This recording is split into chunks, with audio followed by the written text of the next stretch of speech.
ದಕ್ಷಿಣ ಕನ್ನಡ ಜಿಲ್ಲಾ ಕಾರ್ಯನಿರತ ಪತ್ರಕರ್ತರ ಸಂಘದ ವತಿಯಿಂದ ಬ್ರ್ಯಾಂಡ್ ಮಂಗಳೂರು ಕಾರ್ಯಕ್ರಮದ ಅಂಗವಾಗಿ ಕರಾವಳಿಯಲ್ಲಿ ಪ್ರವಾಸೋದ್ಯಮ ಅಭಿವೃದ್ಧಿ ಕುರಿತು ತಜ್ಞರೊಂದಿಗೆ ಸಚಿವ ಸಿಪಿ ಯೋಗೇಶ್ವರ್ ಸಂವಾದ ಕಾರ್ಯಕ್ರಮವು ಹೋಟೆಲ್ ಓಷನ್ ಪರ್ಲ್ನಲ್ಲಿ ನಡೆಯಿತು.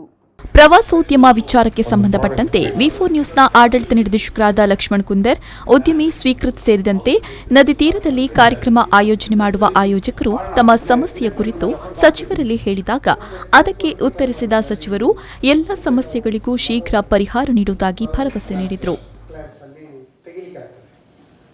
ಅಲ್ಲಿದೀಗ ಅಲ್ಲಿ ಪ್ರಾಬ್ಲಮ್ ಆಗ್ತಿದೆ ಲೋಕಲ್ನವರಿಗೆ, ಅಲ್ಲಿ ತೆಗಿಲಿಕ್ಕೆ ಆಗ್ತಾ ಇಲ್ಲ. ಯಾಕಂದ್ರೆ ಅಲ್ಲಿ ಈ ಕೋಲ್ ಇಟ್ಕೊಂಡು ಮೈನ್ಸ್ ಮಾಡ್ತಾ ಇದ್ದಾರೆ, 8 ಫೀಟ್ ಕೋಲ್ ಇಟ್ಕೊಂಡು.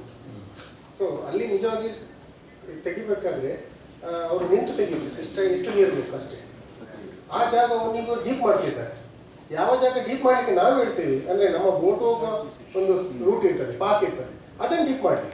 ಬಟ್ ಅಲ್ಲಿ ಜನರು ಇದು ಮಾಡಲಿಕ್ಕೆ ಏನು ಮಾಡ್ತಿದ್ದಾರೆ, ಆ ಜಾಗವನ್ನು ಅವರು ಅದನ್ನು ಇಮಿಡಿಯೇಟ್ ಆಗಿ ನಾನು ನ್ಯೂಸಲ್ಲಿ ಹಾಕಿದೆ, ನಿಂತರು. ಆದರೆ ಪುನಃ ಈಗ ಸ್ಟಾರ್ಟ್ ಮಾಡಿದ್ದಾರೆ. Sir, district tourism development committee ಏನಿದೆ ಜಿಲ್ಲಾಧಿಕಾರಿ ಅಧ್ಯಕ್ಷನಲ್ಲಿ, ಆ ಕಮಿಟಿನಲ್ಲಿ ಬೇರೆ ಬೇರೆ ಡಿಪಾರ್ಟ್ಮೆಂಟ್ ಅವರು ಕೂಡ ಇರ್ತಾರೆ. It is police, RDPR, urban development, planning, ಇದೆಲ್ಲ ಇರ್ತಾರೆ. ಮತ್ತೆ ನಮ್ಮ ಡಿಸ್ಟ್ರಿಕ್ಟ್ ಟೂರಿಸಂ ಸೊಸೈಟಿ ಇಂದ ನಿಮ್ಮ ಆಂಟರ್ಪ್ರಿನರ್ಸ್ ಎಲ್ಲ ರಿಪ್ರೆಸೆಂಟೇಟಿವ್ ಇದ್ದಾರೆ. That is the best forum to discuss these problems. Tell the Deputy Commissioner, he will sort it out. Nima Dr. Rajendra is very active. If it is not getting sorted out, then we are also available. We will keep.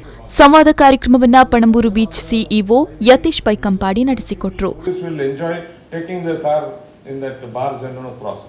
So this can be without the only jetty ಮಾಡಿಕೊಟ್ರೆ barge can call for the investors to invest. ಇದೇ ವೇಳೆ ಜಿಲ್ಲಾ ಕಾರ್ಯನಿರತ ಪತ್ರಕರ್ತರ ಸಂಘದ ಅಧ್ಯಕ್ಷ ಶ್ರೀನಿವಾಸ್ ನಾಯ್ಕ್ ಇಂದಾಜೆ, ಪ್ರವಾಸೋದ್ಯಮ ಇಲಾಖೆಯ ಕಾರ್ಯದರ್ಶಿ ಪಂಕಜ್ ಕುಮಾರ್ ಪಾಂಡೆ, ನಿರ್ದೇಶಕ ಕುಮಾರ್ ಪುಷ್ಕರ್ ಮತ್ತಿತರರು ಉಪಸ್ಥಿತರಿದ್ದರು. ಶರತ್ ಸಾಲ್ಯಾನ್, ವಿ4 ನ್ಯೂಸ್, ಮಂಗಳೂರು.